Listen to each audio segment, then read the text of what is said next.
getting into the space where advanced markets, right? We say, advanced markets Yeah. is be hard, it's supposed to be tough.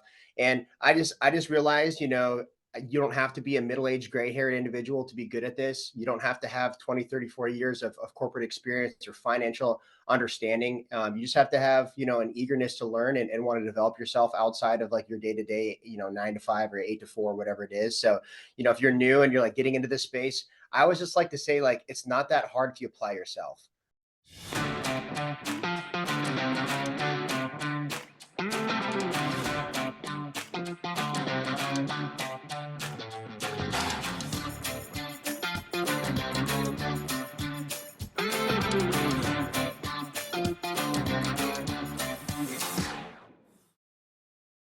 All right, guys, this section I have Josh Morin on. For those of you who don't know Josh just went full time with us, has a big history of being, business owner, supplement company.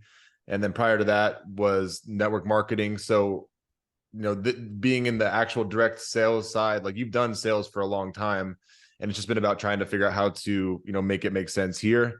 And one thing that Josh has done right away from the beginning is be super profitable through IUL sales. So, Josh, what I wanted you to do was kind of go over what your process looks like, what you're doing as far as how much you're spending on leads and everything. You can definitely include that, but what the process looks for like you on selling IULs, how you explain them, and we can kind of go back and forth, but I'll let you rip for, next 10, 15 minutes, and I'll be here to bounce anything off of that you need. Awesome. Well, thank you, Zach. Yeah. So, obviously, I'm pretty new to this, and I made a joke on the would have been like 2 Mondays ago, or at our regional event about getting into the space where advanced markets, right? We say advanced markets Yeah. is be hard, it's supposed to be tough, and I just realized you don't have to be a middle-aged gray-haired individual to be good at this. You don't have to have 20, 30, 40 years of corporate experience or financial understanding. You just have to have, an eagerness to learn and want to develop yourself outside of like your day-to-day, 9 to 5 or 8 to 4, whatever it is. So, if you're new and you're like getting into this space, I always just like to say, like, it's not that hard if you apply yourself. So if you apply yourself, then it's really not that hard. It's just new. It's not hard. It's just new. So getting into this space, all I knew was IULs and annuities. So when I came over to FFL, I was introduced to this space at a different company only for a few months. Realized that I did not want to be there at all costs. Had a bad time there. Came over here, and Easton was like, "Hey, man, like nobody's really doing this over here on our team, but good luck." And I was like, dang, okay, well, this kind of sucks. But I'll figure it out. And so he was, and at the time I always make fun of Easton because he was like, I'm gonna kind of like stick to like my mortgage protection, my simplified like clang and bang business. I'll let you do like the IUL and the annuity stuff. And then like all of a sudden, we've seen some of Easton's numbers when it comes to Yeah. IULs the last few months. So I always make fun of him that he at least owes me, steak dinner for introducing him to the world of IUL business. So, all things considered, one thing that I feel like when I started to get into this space was positioning. And in any sale, I believe positioning is incredibly important because how you position yourself is going to set the tone for the sale. And so I feel like what I offer that's a little bit different than like somebody, so a lot of people, how they like pitch an IUL is like my initial positioning. And so like to get just to like start it off, I always like say like I am the defensive guy to your money portfolio. So right there, I'm already like lowering somebody's guard because I'm not like the aggressive, like forward motion guy in somebody's portfolio. I'm the protection guy. I'm the safe and secure type of element to your portfolio. So just that like little bit right there, that already sets the tone for like the sale and like when I present to them. Because to be honest with you, especially when you're working with like affluent people who really know money and have a lot of money, when they look at like a 5 or 6% return on an illustration where 30% of it's getting eaten up by the cost of insurance, they're going to look at that and they get like the gains itself in terms of like cash value accumulation is not going to blow you out of the water. Mhm. Like it really shouldn't. It's really not. Like when you look at any financial portfolio and you're like, oh man, like 5% after I pay the cost of insurance, it's not going to be like life changing money. So Yeah. if you can eliminate their expectation of the cash value accumulation from the beginning and position yourself on the defensive side right off the bat, it's going to set the sale so much easier, because by the time you get to the illustration and you show them the cash value, hypothetical values, then their guards completely let down, and they're not like sold on like, you know, essentially bought and sold on, you know, married to the numbers of what the illustration says. So I'll definitely like start it off with that. Hey, I'm the defensive guy to your portfolio. I'm the safety and security guy. And I always make the joke is like, hey, if you want to go gamble in Las Vegas when it comes to money markets, I have a lot of people in the financial space that will definitely gamble with your cash. I'm not somebody that gambles with your money. I'm the type of person that's here to secure your cash and lock in your legacy. So just like those little word tracks that I like put in here and there early on in the call, or the suitability or whatever, wherever it is, typically it's a 2-call close. Wherever I insert those word tracks, it lowers their guard, and it says, hey, this guy here is for safety and security protection. So that'd be like my first thing, is positioning before the sale as the defense to somebody's portfolio. Now I make this I say like I'm the Dennis Rodman to your, you know, like Dennis Rodman was to the Bulls in the 90s. You know, somebody, Bowen told me you shouldn't probably use that because, you know, Dennis Rodman's a freaking quack. You know, maybe Dennis Rodman's not the best. I like that. Dude, my favorite sports team of all time is the Bad Boy Pistons, because a lot of my family's from Detroit. So I mean, that Dennis Rodman is okay if you use that one, right? Maybe the Yeah, Pistons instead of the Bulls one. right. Yeah, that's Yeah, fair. That's yeah. fair. Yeah, perfect. Maybe I'll just have to change it up then. So, but You yeah, can tell whoever, people like, yeah, it's before he painted his hair and went to North Korea. yeah. The guy that played for the Bad Boys Pistons, that one. Okay, I'm gonna start Yeah. changing it to that one, you know, because then it's not the Dennis Rodman that was dating Madonna. So Yeah, maybe exactly. we'll switch it up there. But I think that's the most important key when it comes to specifically how I navigate the sale, is the beginning positioning. So then from there, a few key points that I like to point out, as I say that this is the Swiss Army knife of financial portfolio products.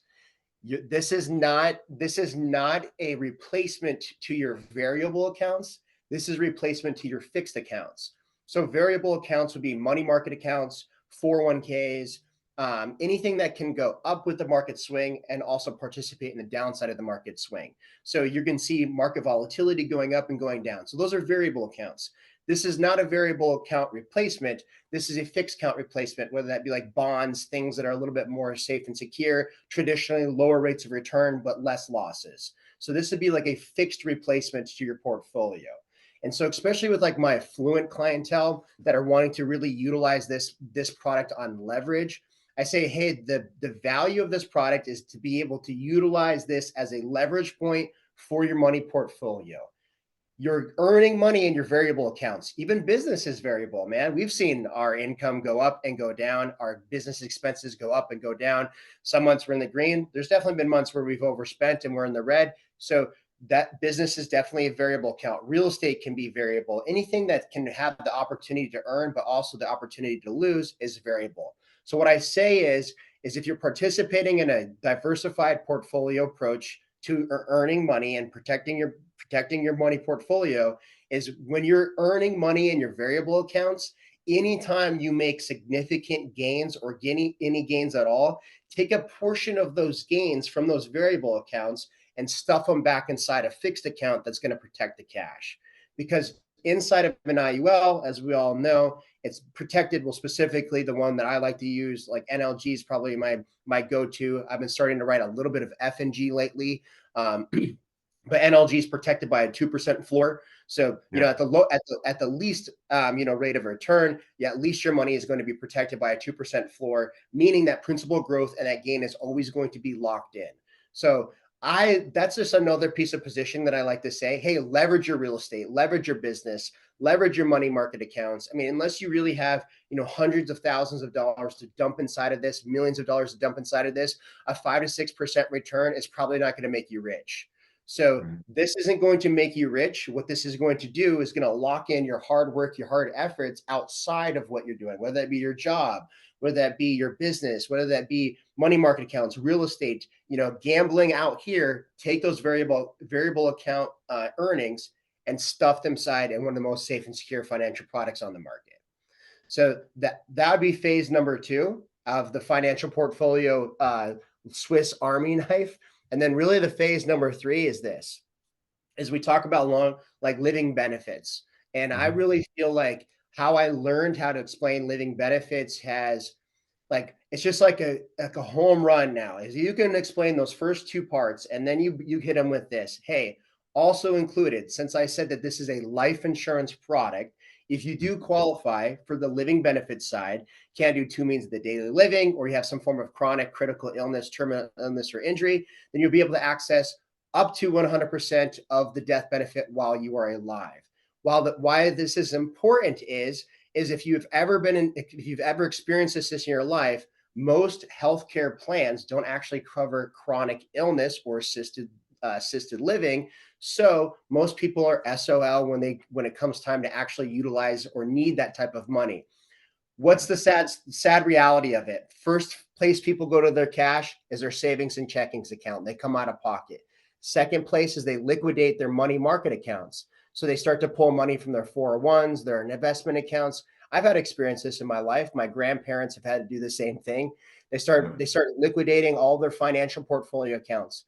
And the last but not least, and the most saddest of all, and I always say this is like just burns me to see this, is what do old people do? They downsize. They've lived in a home for 30 years or 40 years or however long it is. It's like their beloved home and it's like their prized possession. And they just like it's so sad because they have to sell the home in order to use the equity to pay for their expenses. So instead of having to go through all that trouble, why not have a protection product that offers living benefits that you don't have to liquidate your cash flow, that you don't have to liquidate your assets and your money market accounts, and you don't have to sell your home. You could just leverage a policy that you're paying into at a fraction of the price.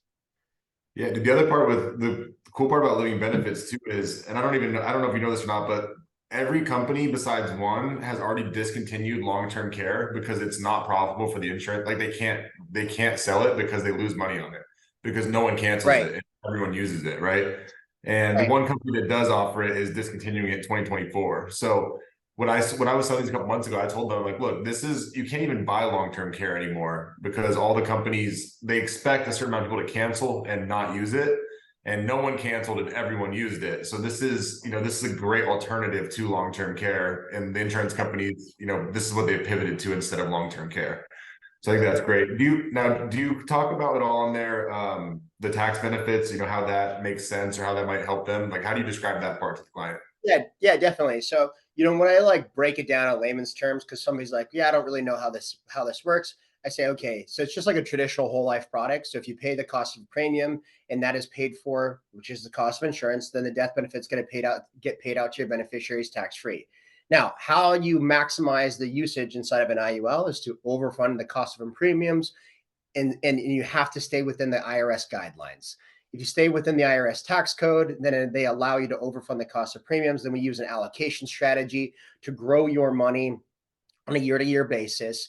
And as that money grows and accumulates inside of the policy, that's going to grow tax free. Now, here's what most people I said. Here's how most people take advantage of that tax free growth is on the basis of policy loans and not withdrawals. So if you take a withdrawal, then you got to pay income tax on it. But if you follow the footprint of wealthy people and the most financial savvy people, what do they use? They use OPM, other people's money. So instead of using other people's money, you're leveraging your own money on the basis of a policy loan that's paid out tax free because loans aren't include. They're not taxed as income. They're taxed as a loan. That's the cool thing about this. Whether you want to utilize that loan, leveraging that loan from the cash value, whether to buy real estate, take tax-free income in retirement, whether that be, full on retirement, supplemental retirement. Maybe you wanted to do a down payment for a home or children's vacation, whatever you wanted to utilize that money for, you can leverage that money outside of the account, even if it's for like variable accounts, businesses, etc. You can use that to grow things outside of the account. The cool thing is since it's a loan and not a withdrawal, that total amount that you're leveraging against is still compounding accumulated interest. Yeah. No, that's huge. And that's, I mean, like, so I've used a liquidity access line before personally, and it's like the same exact thing, right? Or it's like taking a HELOC against your house. So Right. Yep. getting a way to explain that to clients is huge, where it's like, no, if you have 100,000 in cash value and you take 50 out to use it somewhere else, there's still the interest still based on 100,000, right? So, and Yeah. there's not a lot of financial tools like that. So it's pretty cool to be able to offer that. So, Yeah. dude, Very little. oh, go ahead. No, no, just yeah, just to base that off, piggyback what you're saying, like there's almost like nothing out there that like really offers this the same amount of leverage. Yeah, no doubt. Well, dude, hey, I really appreciate your time. You're crushing over there, starting to build a massive business. So thanks for getting on with us, dude. And thanks for being new for the group. Thank you, Zach.